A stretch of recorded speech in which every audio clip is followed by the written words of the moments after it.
The rock और Roman Reigns का match होने वाला है यानी कि रेसलमेनिया 43 के अगेंस्ट। और आपको तो पता ही होगा कि ये यानी कि बात खुद द रॉक ने कही थी। जब द रॉक से पूछा गया कि यानी कि जो रेसलमेनिया आने वाला जो सीजन है उसके अगेंस्ट आपके यानी कि कौन से प्लान होंगे, तो यानी कि जो पिछले यानी रेसलमेनिया का जो मैच रह गया था यानी कि एक अनाउंसिंग होने की वजह से भी रुक गया था। और ये बात आपको अच्छी तरह से पता होगी क्योंकि ये मैच पूरी तरीके से ड्राफ्ट हो गया था, यानी कि पीछे हट गए थे द रॉक। और अब आने वाला जो रेसलमेनिया है तो मुझे लगता है कि शायद ये मैच यानी कि अनफॉर्चुनेटली जो है यानी कि बिल्कुल करेक्ट यहाँ पे रहने वाला है, क्योंकि द रॉक पिन करने वाले हैं रोमन रेंस को या फिर रोमन रेंस पिन करने वाले होंगे द रॉक को। आज हम बात करने वाले हैं एक इंटरेस्टिंग मूवमेंट्स को लेकर के, जो यानी कि प्लान्स हो सकते हैं समरी को लेकर के, यानी कि मंडे नाइट रॉ के यानी कि रॉ के एपिसोड को और भी यानी कि मैचेस को लेकर के। सबसे बड़े मुद्दे की हम यहाँ पे बात कर लेते हैं। भाई देखो, रैंडी ऑर्टन हाल ही में तो आए यानी कि उनका रिटर्न हुआ है, और यहाँ पे हमें सबसे बड़ी यहाँ पे चीज़ हमें देखने को मिली है कि वो यानी कि चाहते हैं यानी कि रैंडी ऑर्टन के मैं अटैक करूँ। और वो कौन सा बंदा है ये तो आपको अच्छी तरह से पता होगा कि वो बंदा और कोई नहीं भाई यानी कि कोडी रोज हो सकते हैं। अब बात करते हैं 5 जनवरी को लेकर के। तो भाई देखो, मुझे लगता है यानी कि ये यानी कि सीन हमें मूवमेंट हमें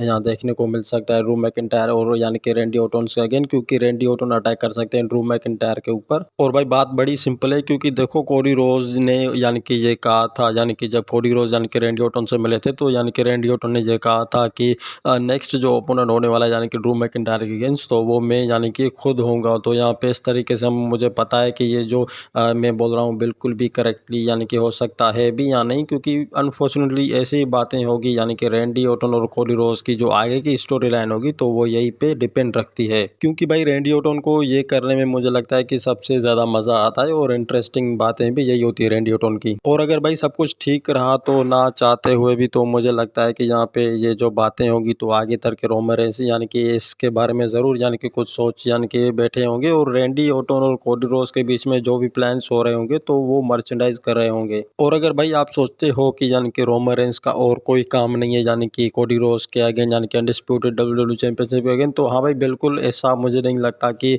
उनका यहाँ पे कोई मामला यानी कि चलने वाला है, क्योंकि रोमन रेंस की जो स्टोरी चलने वाली है वो ज्यादातर यानी कि ब्रॉन्स बेकर के अगेन होने वाली है। और आपने भाई इस मैच को यानी कि खुद भी रियलाइज किया होगा कि रेसलमेनिया यानी कि 43 की जो रिकमेंडेशन यानी कि जो मैच कार्ड है तो वो ब्रॉन बेकर और ब्रॉन रीड के अगेन हो रही होती है। यहाँ पे अनफॉर्चुनेटली देखा जाए तो यही दो यानी कि दो बंदे हैं जो एक ही जितना दम रखते हैं, और ये मैच मुझे लगता है कि परफेक्ट होने वाला है यानी कि मॉन्स्टर के हिसाब से रेसलमेनिया 43 के अगेंस्ट। पर अगर यहाँ पे भाई रोमन रेंस यानी कि रॉयल रंबल जीते हैं तो मुझे लगता है कि वो 100% यानी कि उसको ही यानी कि चैलेंज करने वाले होंगे रेसलमेनिया में, जो उसका यानी कि history of the match royal rumble रहा हो। और आपको तो पता ही है कि यानी कि वो हिस्ट्री ऑफ द मैच यानी कि ब्रॉक लेसनर है। और अगर भाई ब्रॉक लेसनर रॉयल रंबल को यानी कि जीत पाते हैं यानी कि 2026 के रॉयल रंबल को, तो आप यानी कि बिलीव नहीं कर सकते हो कि यानी कि ब्रॉक लेसनर की जो प्लानिंग होने वाली है वो ज्यादातर की यानी कि वर्ल्ड हेवीवेट चैंपियनशिप को लेकर के होने वाली है, और वो वर्ल्ड हेवीवेट चैंपियनशिप जो है वो सीएम पंक के पास है। आफ्टर ऑल अगर देखा जाए यानी कि सभी यानी कि जो रेसलर है वो एक गेम यानी कि टाइम टेबल्स के हिसाब से चल रहे होते हैं, क्योंकि ये भाई कैसीनो रॉयल वाला जो इस बार यानी कि match of the hell in a cell की जो टेबल से लगी है तो सबसे इंटर्नशिप लाएगी यहाँ पे। और मुझे पता है इन सब में जो यानी कि बड़े नाम हैं यानी कि ब्रॉक लेसनर और अगेन रोमन रेंस और फिर यानी कि ब्रॉन बेकर, तो भाई देखो मुझे लगता है कि ये जो यानी कि मैच कार्ड होने वाला है रॉयल रंबल का, तो यहाँ पे सबसे हिस्ट्री का जो मैच होगा वो रोमन रेंस के अगेन होगा। और अगर भाई रोमन रेंस यानी कि ब्रॉन बेकर को हरा देते हैं रॉयल रंबल में, तो ऐसा समझ लो कि रोमन रेंस को मुझे लगता है कि मर्चेंडाइज करने से यानी कि अपनी न्यू यानी कि टीम बनाने से तो कोई भी नहीं रोक सकता है डब्ल्यूडब्ल्यूई में। और अगर हम सिंगल मैच की बात करते हैं ब्रॉन बेकर और ब्रो यानी कि रोमन रेंस अगेन, तो भाई देखो मुझे लगता है कि ये यानी कि रॉयल रंबल के पहले भी होने वाला है, क्योंकि 5 जनवरी में जो यानी कि होने वाला होगा रॉयल रंबल की हिस्ट्री का कुछ ना कुछ यानी कि यहाँ पे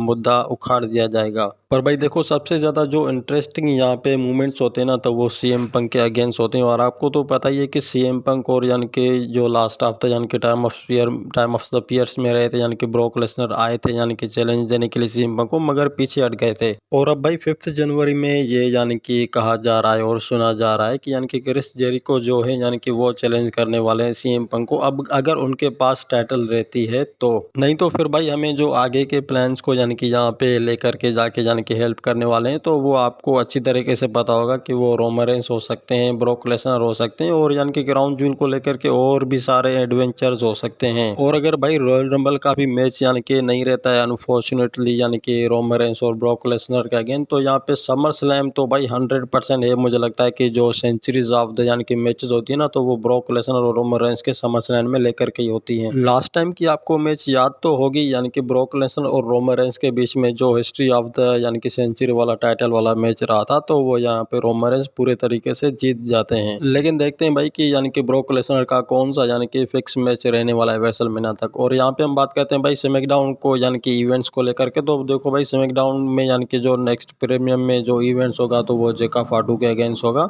और जेका फाटू जो मुझे लगता है कि इस बार यानी कि रिप्रेजेंटेशन करते हुए आगे जान के जाएंगे, तो वो ड्रू मैकिंटायर को यानी कि इंजर्ड करके ही आगे जाएंगे, क्योंकि अभी के टाइम की स्टोरी जो है यानी कि ड्रू मैकिंटायर और यानी कि जेका फाटू ये रहने वाली है स्मैकडाउन के अंदर। पर देखते हैं भाई, यानी कि पॉसिबली जो लगता है यानी कि जो सबसे यानी कि बेस्ट इंटर्नशिप जो मूवमेंट होने वाली है, यानी कि वो 5 जनवरी को होने वाली है। तो मुझे लगता है कि शायद रोमन रेंस यानी कि कुछ प्लान कर रहे होंगे, यानी कि 5 जनवरी में जो भी यानी कि कुछ होने वाला होगा रिटर्न्स को लेकर के। और भाई इस बार तो मुझे लगता है कि 100% यानी कि रोमन रेंस और फिर ब्रॉन बेकर का एक सिंगल मैच यानी कि हो सकता है, यानी कि 5 जनवरी में जब उनका आमना सामना होगा। तो मुझे लगता है कि शायद अनफॉर्चुनेटली जो यानी कि यहाँ पे देखा जा रहा है, तो वो सेम में से ही होगा। और ये बात आपको भी पता है, क्योंकि यानी कि फैंस जो है यानी कि इसी मैच को लेकर के एक्साइटेड है, यानी कि ब्रॉन बेकर और यानी फिर रोमन रेंस को लेकर के। और ये जो मूवमेंट होने वाला है बहुत ही एडवेंचर होने वाला होगा। मगर देखते हैं ये है कि यानी कि 5 जनवरी में ऐसा कौन सा यानी कि रोमन रेंस करने वाले हैं ब्रॉन बेकर के अगेन, तो